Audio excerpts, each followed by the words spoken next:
Hello, नमस्कार आप सभी को। हमने पिछली क्लास में क्रिया विशेषण के बारे में पढ़ा, अविकारी शब्दों के अंतर्गत क्रिया विशेषण के बारे में। तो आज का जो हमारी क्लास होगी, वो होगी संबंध बोधक अव्यय, क्योंकि अविकारी शब्दों के 4 भेद होते हैं: क्रिया विशेषण, संबंध बोधक, समुच्चय बोधक और विस्मयादि बोधक। ठीक है बेटा? तो आज का जो हमारा टॉपिक होगा, वो संबंध बोधक से रिलेटेड होगा। तो देखिए संबंध बोधक,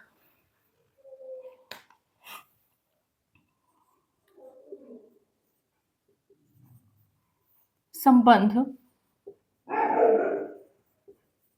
बोधक अव्यय। अब ये संबंध बोधक अव्यय कहते किसे हैं? ऐसे अव्यय शब्द जो संज्ञा और सर्वनाम के साथ प्रकट होकर किसी अन्य यानी क्रिया के साथ उसके संबंध को दर्शाते हैं। ऐसे अव्यय शब्द जो संज्ञा सर्वनाम के बाद में लगते हैं और क्रिया के साथ उसके संबंध को बताते हैं। अब देखिए कैसे, जैसे लिखा हुआ है,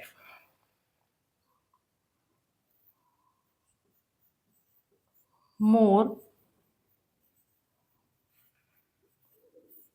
बादलों की ओर देखकर नाचने लगा। ये एक वाक्य है। तो बेटा देखो, मैंने जो परिभाषा इसकी बताई कि ऐसे अव्यय शब्द जो संज्ञा सर्वनाम के बाद लगकर क्रिया के साथ उसके संबंध को प्रकट करते हैं। तो देखिए ये शब्द है की ओर, ठीक है, ये क्या है? संज्ञा हो गई। ठीक है, तो संज्ञा के बाद लगकर क्रिया के साथ उसके संबंध को प्रकट करते हैं। ठीक है बेटा? तो ये क्या हो गई? ये क्रियाएं हो गई। देखकर या नाचने लगा। ठीक है, तो इसमें क्या है कि मोर का संबंध बताया गया है कि वो किसकी ओर देखकर? बादलों की ओर देखकर क्या करने लगा? नाचने लगा। ठीक है बेटा? तो ये क्या हो गया? आपका संबंध बोधक अव्यय हो गया। ठीक है, इसके अलावा देखो, जैसे वाक्य मान लीजिए है कि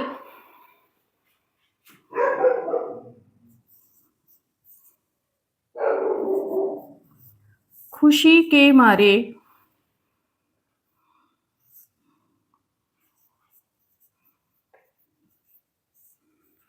मारे उसका गला भर आया। ये एक वाक्य है। ठीक है बेटा?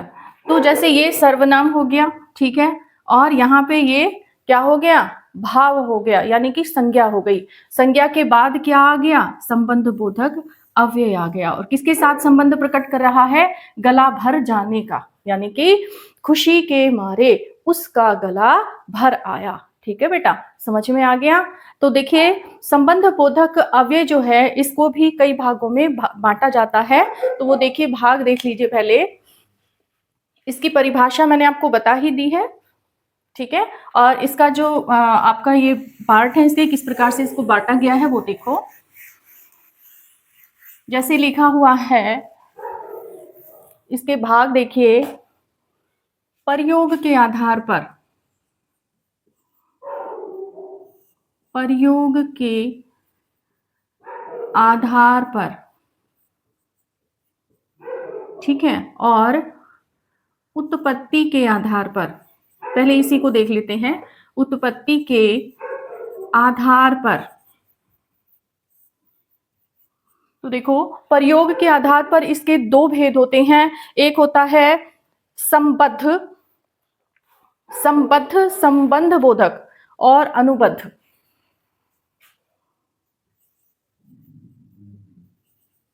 संबद्ध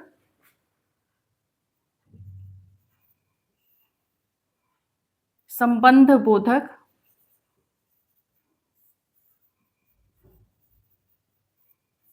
और दूसरे नंबर पर है अनुबद्ध संबंध बोधक। ये 2 भेद इसके होते हैं। ठीक है बेटा? हम देखेंगे अभी कि ये किस प्रकार से होते हैं।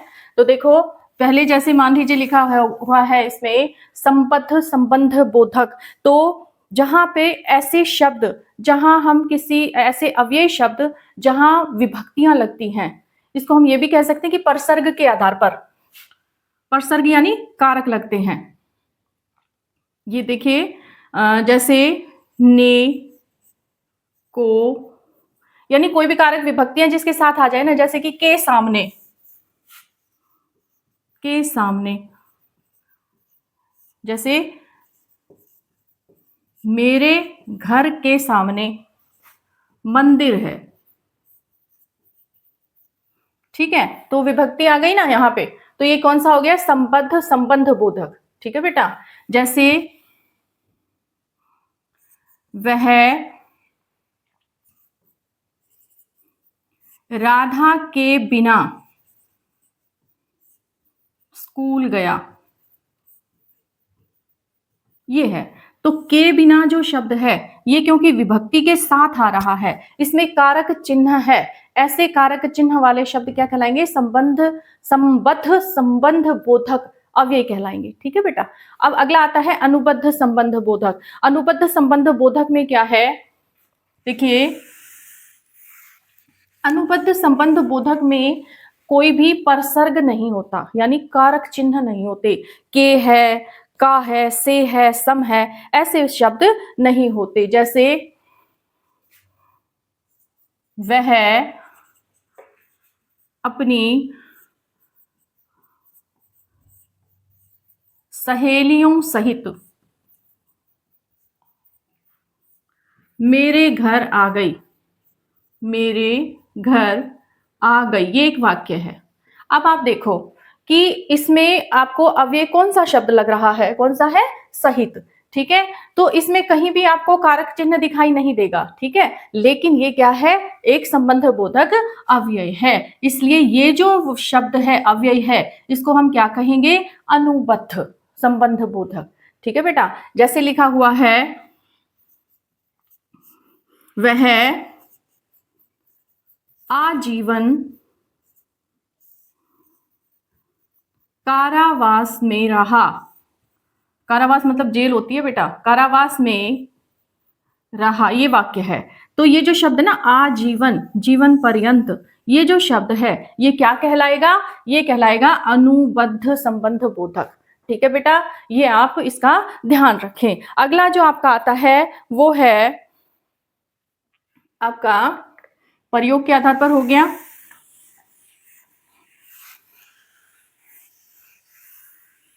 एक आता है उत्पत्ति के आधार पर। प्रयोग के आधार पर दो भेद होते हैं, एक होता है आपका ये संबद्ध संबद्ध संबंध बोधक और एक अनुबद्ध संबंध बोधक। ठीक है बेटा, अब आता है आपका उत्पत्ति के आधार पर। मैंने दो भेद आपको बताए थे अभी। उत्पत्ति के आधार पर, उत्पत्ति के आधार पर भी इसके दो भेद होते हैं, एक तो मूल संबंध बोधक होता है और एक होता है यौगिक। एक होता है यौगिक। मूल संबंध बोधक किसको कहते हैं? जो मूल शब्द होते हैं, जो बदलते नहीं हैं। जैसे लिखा है कि पर्यंत, पर्यंत। ठीक है, जैसे पर्यंत, जैसे शब्द है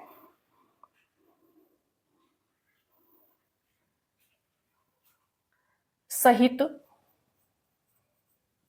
जैसे समेत, इस तरीके के शब्द ये वाक्यों के साथ में अब एक वाक्य का दूसरा क्रिया के साथ उसके संबंध को प्रकट करते हैं। ठीक है, अगला इसमें आता है यौगिक। तो यौगिक जो शब्द हैं वो संज्ञा से, विशेषण से, क्रिया विशेषण से इनसे बदलते हैं। अब देखो कैसे, जैसे कि संज्ञा से जो बदलता है वो देखो, ये लिखा है शब्द जैसे अपेक्षा और, ठीक है, ये शब्द जो है संज्ञा से, जैसे अपेक्षा और, ये संज्ञा के साथ प्रयुक्त हो गए। ठीक है, जैसे क्रिया विशेषण में ये विशेषण में देखो, जैसे सरीखे, जैसे विशेष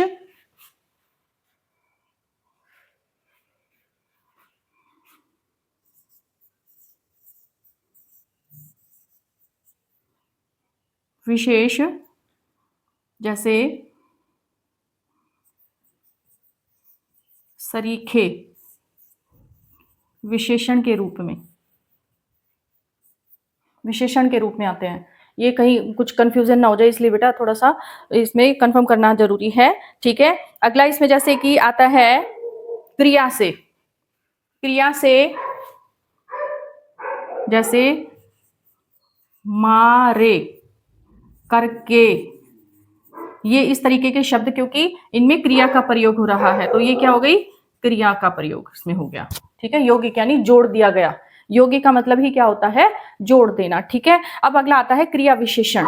क्रिया विशेषण जैसे बाहर, भीतर, ऊपर, नीचे, इस तरीके के जो शब्द हैं, अब ये शब्द वो क्रिया विशेषण के साथ जुड़कर संबंध बनाते हैं, संबंध बताते हैं। ठीक है बेटा, तो अगला इसमें देखो, ये तो हो गया आपका उत्पत्ति के आधार पर याद रखना है, दो भेद मूल और यौगिक होते हैं। ठीक है, और इस तरीके के इसमें शब्द आते हैं। अगला देखो आप, अगला आता है इसका कि इसके कुछ प्रकार और भी होते हैं, संबंध बोधक अव्यय के कुछ और प्रकार भी होते हैं, जैसे जैसे समतावाचक,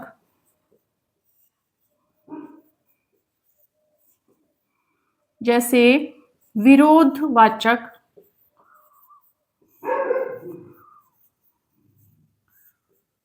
ठीक है, विरोधवाचक, जैसे संबंधवाचक, संबंधवाचक, दिशावाचक और आपका साधनवाचक।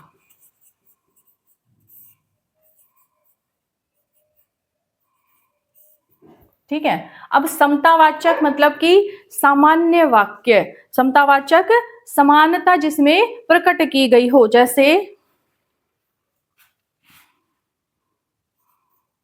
वह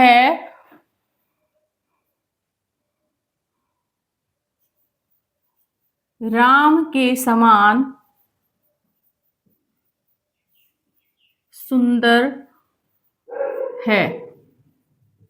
ठीक है, जैसे विरोधवाचक, विरोध में क्या है कि भिन्नता प्रकट की जाती है, एक दूसरे से भिन्नता प्रकट की जाती है, जैसे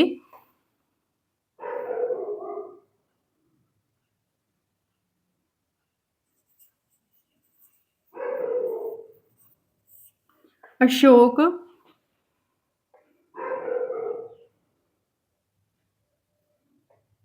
अशोक ने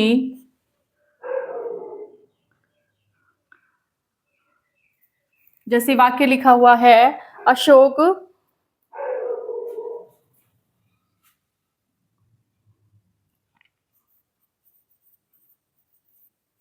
स्कूल में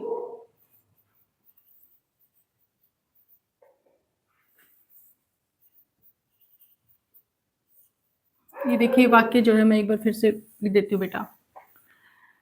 इसमें देखो,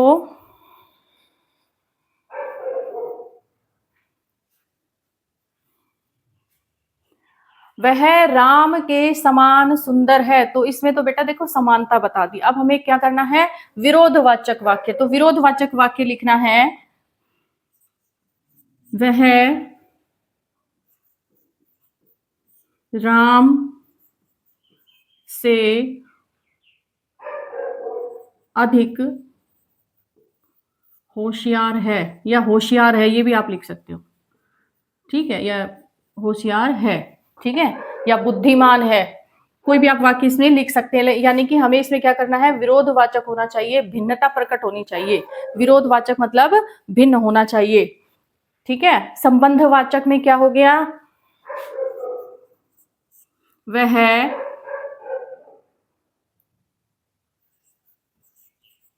जैसे वह मेरा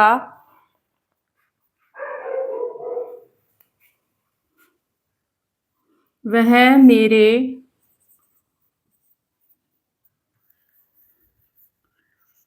मामा का बेटा है। ठीक है, तो ये जो शब्द है ना, ये ये इस प्रकार से हैं कि ये विरोध भी बता रहे हैं। ठीक है, एक में ये समानता बता रहा है, दूसरा संबंध बता रहा है। अगला आता है दिशा। तो दिशा में हम देखिए लिखते हैं, जैसे मेरा घर पूर्व में है। ठीक है, तो ये क्या हो गई, दिशा हमने बता दिया। ठीक है, अगला साधनवाचक में क्या है,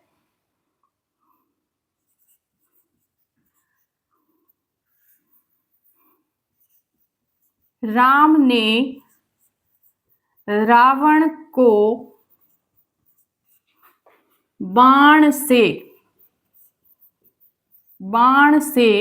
मारा, ये वाक्य है। तो ये जो बाण से शब्द है, ये क्या बताता रहा है, क्या बता रहा है, साधन बता रहा है। इसलिए राम ने रावण को मारा, क्रिया का संबंध बता रहा है, किससे, बाण से बता रहा है। ठीक है बेटा, तो ये कौन सा हो गया, साधनवाचक साधनवाचक संबंध बोधक अव्यय हो गया। ठीक है, अगला इसमें देखो, एक आता है कि भाई क्रिया विशेषण, इसको मिटा देती हूं बेटा मैं। इसमें है कि क्रिया विशेषण और संबंध बोधक में अंतर क्या है। तो बेटा अंतर यही है कि जो क्रिया विशेषण है उसमें जो अव्यय है वो क्रिया से पहले लगता है। ठीक है, लेकिन संबंध बोधक अव्यय में जो शब्द हैं, अव्यय शब्द हैं, वो संज्ञा और सर्वनाम के बाद में लगते हैं। इस बात का आप ध्यान रखिएगा। अगला जो आपका टॉपिक आता है वो है समुच्चय बोधक। समुच्चय बोधक, ठीक है, तो समुच्चय बोधक अव्यय किसे कहते हैं। समुच्चय, समुच्चय का मतलब क्या होता है, पहले तो ये देखिए, समुच्चय का मतलब होता है जुड़ना या जोड़ना। समुच्चय मतलब जोड़ देना। ठीक है, तो ऐसे वाक्य या ऐसे शब्द जो किसी भी शब्द के साथ लगे तो उनको जोड़ देते हैं, और वाक्य के साथ लगे तो उस वाक्य को कंप्लीट कर देते हैं, उन्हें हम क्या कहेंगे, समुच्चय बोधक अव्यय कहेंगे। जैसे एक वाक्य देख लीजिए, वह, इसका जो समुच्चय बोधक है वो शब्दों को भी जोड़ने का काम करता है। ठीक है, ये वाक्यांशों को भी जोड़ने का काम करता है, वाक्यों को भी जोड़ने का काम करता है। ठीक है, वाक्य लिख लो या वाक्यांश लिख लो, ठीक है बेटा, एक ही बात है। वह फल और मेवे खाता है। ठीक है, जैसे उसने परिश्रम किया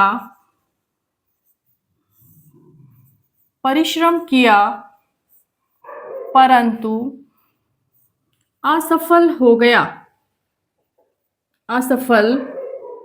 गया, ये वाक्य है। ठीक है बेटा, अब जैसे लिखा है कि वह फल और मेवे खाता है, तो आप देखो कि इसमें ये जो फल है ये भी एक शब्द ही हुआ ना। ठीक है, और ये मेवे ये भी एक शब्द हुआ, तो दोनों शब्दों को जोड़ने का काम क्या कर रहा है, और, तो और क्या हो गया, ये हो गया समुच्चय बोधक अव्यय हो गया। ठीक है, अब जैसे उसने परिश्रम किया, वाक्य हो गया, असफल हो गया, दो वाक्य हो गए, दोनों को बीच में जोड़ने का काम क्या कौन कर रहा है, परंतु। क्यों, क्योंकि ये एक दूसरे पर निर्भर है। ये वाला जो शब्द है ना, उसने परिश्रम किया लेकिन फिर क्या हुआ। ठीक है, तो ये जो शब्द है ना, क्या हुआ, तो परंतु असफल हो गया। ठीक है, इसको जब आप वाक्य पढ़ोगे ना तो आपको अच्छे से ये समझ में आ जाएगा। ठीक है, जैसे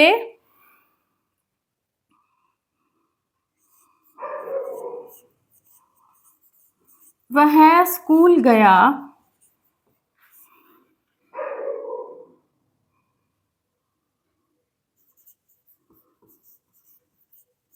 और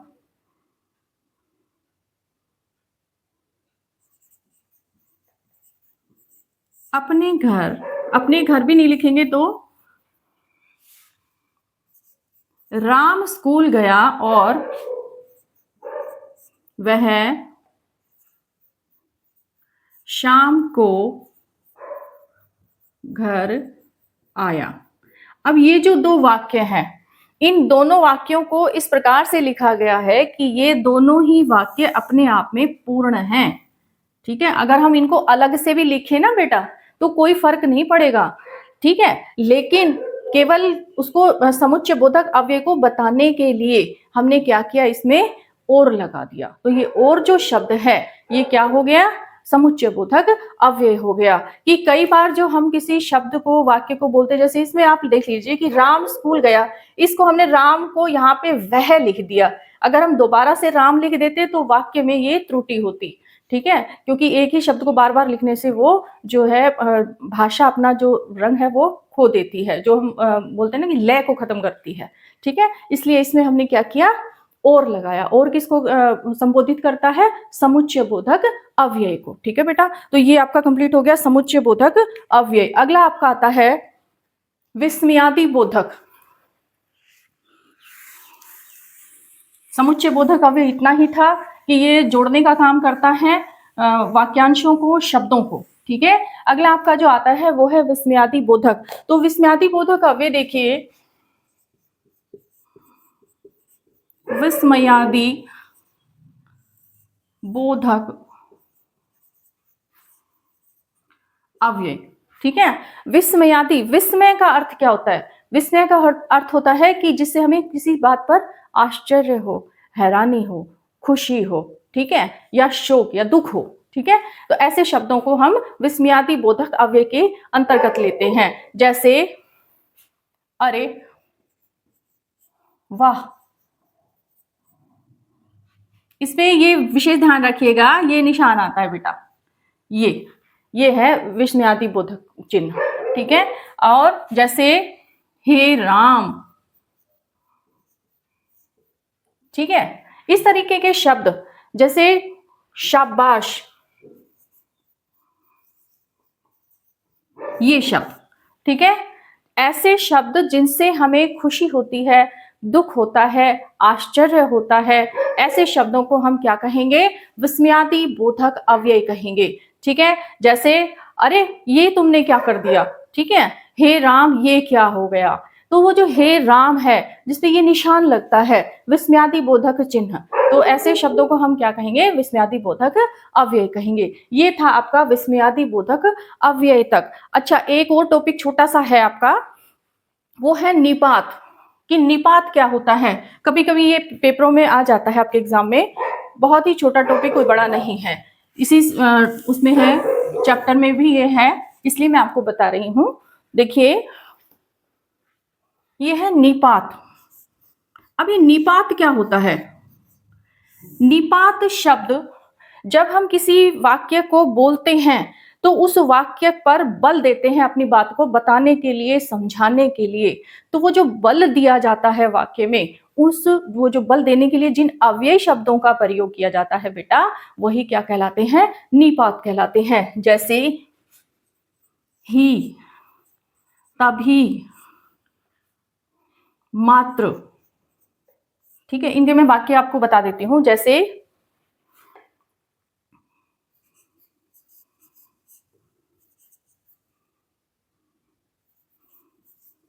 मैं अकेला ही घर पर था। ठीक है, कि उसने जोर लगा के किसी बात को कहा कि मैं अकेला ही था उस समय घर पर। ठीक है, अगला क्या है, तभी।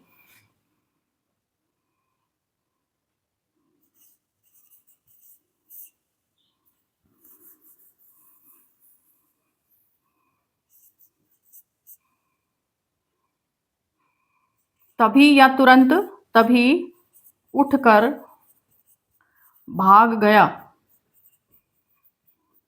ठीक है, जैसे मात्र, मेरे पास मात्र 100 रुपए हैं। ये इस तरीके के शब्द। ठीक है बेटा।